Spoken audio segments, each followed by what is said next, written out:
यदा यदा हि धर्मस्य आज जब हम महाभारत और रामायण की बात करते हैं ग्लानिर्भवति भारत तो इन्हें मैथोलॉजी कहा जाता है। अभ्युत्थानम् अधर्मस्य जब अंग्रेज भारत आए तो उन्होंने भारत की सभ्यता को कमजोर दिखाने की कोशिश की। तदात्मानं सृजाम्यहं परित्राणाय साधूनां विनाशाय च दुष्कृतां धर्म संस्थापनार्थाय संभवामि युगे युगे।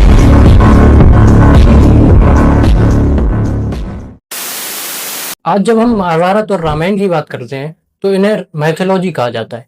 क्या आपको पता है ये शब्द कहाँ से आया और किसने हमारी लाखों साल पुरानी सभ्यता को कहानियों में बदल दिया? भारत की सभ्यता दुनिया की सबसे पुरानी सभ्यता मानी जाती है। यहाँ पे रामायण, महाभारत और वेद ग्रंथों में लिखी हुई बातें सिर्फ कहानियां ही नहीं बल्कि एक इतिहास माना जाता है। रामायण में मौजूद पंचवटी, अयोध्या, लंका जैसी जगहें आज भी हमारे बीच मौजूद है और महाभारत से कुरुक्षेत्र, हस्तिनापुर और द्वारका जैसी जगहें हमारी जमीन पर आज भी मौजूद है। इन्हें मिथक यानी मैथोलॉजी क्यों कहा जाने लगा? जब अंग्रेज भारत आए तो उन्होंने भारत की सभ्यता को कमजोर दिखाने की कोशिश की, क्योंकि अगर वो मान लेते कि हमारी सभ्यताएं, हमारा इतिहास लाखों साल पुराना है तो उनका सभ्यता लाने वाला झूठ टूट जाता। इसलिए हमारी एपिक्स को उन लोगों ने मैथोलॉजी कहकर पेश किया, मतलब ऐसी कहानियां जो सिर्फ एक कल्पना पे आधारित है।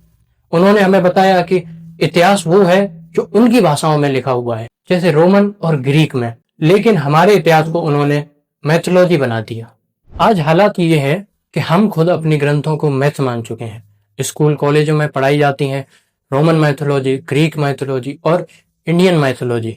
इन सब में फर्क बस इतना है कि ग्रीक और रोमन की सभ्यताएं कब की खत्म हो चुकी हैं, उनके खंडर आज जगह जगह मौजूद हैं और हमारे यहाँ मंदिर, संस्कृति, नगर मौजूद है, पर फिर भी हमारे भारत की सभ्यताओं को, हमारे ग्रंथों को मैथोलॉजी कहा जाता है। पूरा तत्व खुदाई में द्वारका समुद्र के नीचे मिली। राम सेतु की नासा सैटेलाइट इमेज ने पुष्टि की कि ये प्राकृतिक नहीं बल्कि मानव निर्मित संरचनाएं हैं। महाभारत में वर्णित अस्त्र शस्त्र, विज्ञान और रणनीति आज की टेक्नोलॉजी से मैच खाती है। यानी हमारे ग्रंथ केवल पुस्तकें नहीं बल्कि इतिहास, विज्ञान और संस्कृति का अद्भुत संगम है। तो दोस्तों, ये हमें तय करना होगा कि हम अपने ग्रंथों को कैसे देखते हैं। क्या अंग्रेजों की छोड़ी हुई सोच को मानकर हम अपने ग्रंथों को मैथोलॉजी कहेंगे या दुनिया को ये बताएंगे कि ये है असली इतिहास, वो भी दुनिया का सबसे पुराना और समृद्ध इतिहास? क्योंकि भारत की महाकाव्य गाथाएं केवल कहानियां नहीं है बल्कि हमारी पहचान, हमारा गौरव और हमारी असली जड़ है। अगर आप भी मानते हैं कि हमारी रामायण महाभारत केवल मैथोलॉजी नहीं बल्कि हमारा इतिहास है तो इस वीडियो को ज्यादा से ज्यादा शेयर कीजिए और आने वाली पीढ़ी को सच्चाई बताइए।